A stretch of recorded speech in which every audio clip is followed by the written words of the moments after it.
Hi friends, welcome to Lasya beauty and food. ఈరోజు పొట్టు మినపప్పుతో వడలు ఎలా చేసుకోవాలో చూపిస్తాను.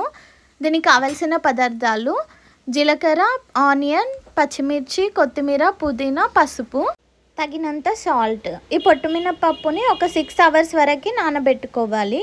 ఒక 1 టైం కడుక్కొని నానబెట్టుకోవాలి. ఇలా నానుతుంది మంచిగా. నానిన తర్వాత మళ్ళీ అందులో నానిన వాటర్ పడేసి మళ్ళీ ఇంకొకసారి వాటర్ పోసి కడుక్కోవాలి.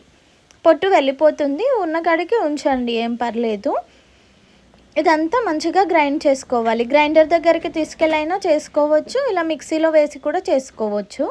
మొత్తం మెత్తగా పట్టుకోవద్దు, బరకగా ఉండాలి. అప్పుడే వడ చేసుకోవడానికి వీలుగా ఉంటుంది. ఇలా మంచిగా కొంచెం కొంచెం వాటర్ వేసుకోవాలి. కొంచెం ఉంచాలి, అందులో ఉంచితే సరిపోతుంది. అందులో మొత్తం పడేసాము అంటే కొన్ని మంచినీళ్ళు తీసుకొని మళ్ళీ కొద్దిగా పోసుకుంటూ పట్టుకోవాలి. ఎక్కువ మెత్తగా ఏం అవసరం లేదు, బరకగానే కావాలి. ఇప్పుడు ఆనియన్, పచ్చిమిర్చి, కొత్తిమీర, కల్లేమాకు, ఇంకా పసుపు, జీలకర్ర ఇవన్నీ వేసుకొని నేను మంచిగా మిక్స్ చేసుకుంటున్నాను. ఇలా గట్టిగా కలపాలి.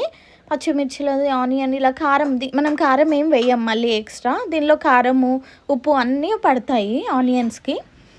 ఇప్పుడు చిన్న అల్లం ముక్క కూడా వేసుకోవాలి పిండి మిక్సీ పట్టుకునేటప్పుడు. అది అవైలబుల్ లేదు ప్రజెంట్ నాకు. అల్లం ఎల్లిగడ్డ పేస్ట్ వేసుకున్నాను, ఇంట్లో ప్రిపేర్ చేసుకున్నదే.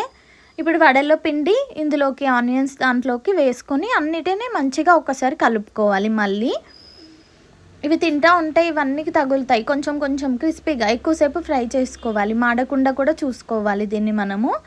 ఇలా మంచిగా మిక్స్ చేసుకోవాలి. పిల్లలు స్కూల్కి వెళ్ళి రాగానే, మన ఇంట్లో వాళ్ళు ఎవరైనా ఆఫీస్కి వెళ్ళి రాగానే మనకి చేసి పెడితే చాలా హ్యాపీగా తినొచ్చు. నాకైతే చాలా ఇష్టం వడలు. ఇవన్నీ ఇలా కలుపుకొని స్టవ్ వెలిగించుకొని ఒక మూకుడు పెట్టుకోవాలి. దీనిలో తగినంత ఆయిల్, వడ మునిగే అంత ఆయిల్ వేసుకోవాలి. తర్వాత ఇలా ఒక పేపర్ తీసుకోవాలి. ఆయిల్ ప్యాకెట్ అయినా కూడా మంచిగా వస్తుంది, లేదంటే కవర్, ఇది నార్మల్ కవర్ తీసుకొని కట్ చేసుకున్నాను. దీన్ని వాటర్తో తుడిచాను, కడిగాను ఆల్రెడీ. మళ్ళీ ఒకసారి వాటర్తో తుడుచుకొని ఇలా వడపిండితోని ఇలా వడలు చేసుకొని ఒక హోల్ పెట్టుకోవాలి మధ్యలో.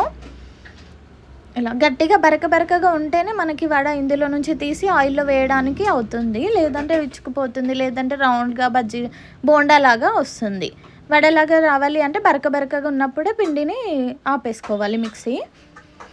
ఇలా వేసి ఇవి మంచిగా కాలాలి. ఒకవేళ పైన రెడ్ కలర్ వస్తుంది, కాకపోతే లోపల కాలదు. తక్కువ మంట పెట్టుకొని సిమ్లో పెట్టుకొని కాల్చుకుంటే మంచిగా లోపల కూడా కాలుతుంది వడ.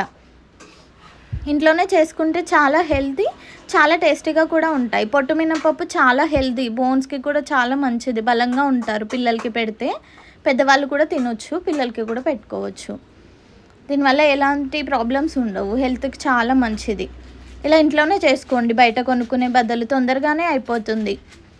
ఒక 6 అవర్స్ వరకు అయితే నానాలి పిండి కాదు, అది మినపప్పు. ఒక 6 అవర్స్ వరకు నానాలి. అందులోనే కొన్ని బియ్యం వేస్తాను, ఒక పిరికెడు బియ్యం వేయండి దీంట్లోకి. నేను చేసుకున్న క్వాంటిటీలోకి చెప్తున్నాను.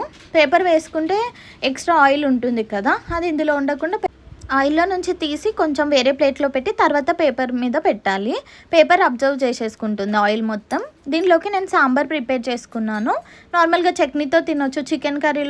చికెన్ రసం చేసుకొని చికెన్ కర్రీతో తినండి, చాలా బాగుంటుంది. Thank you for watching friends.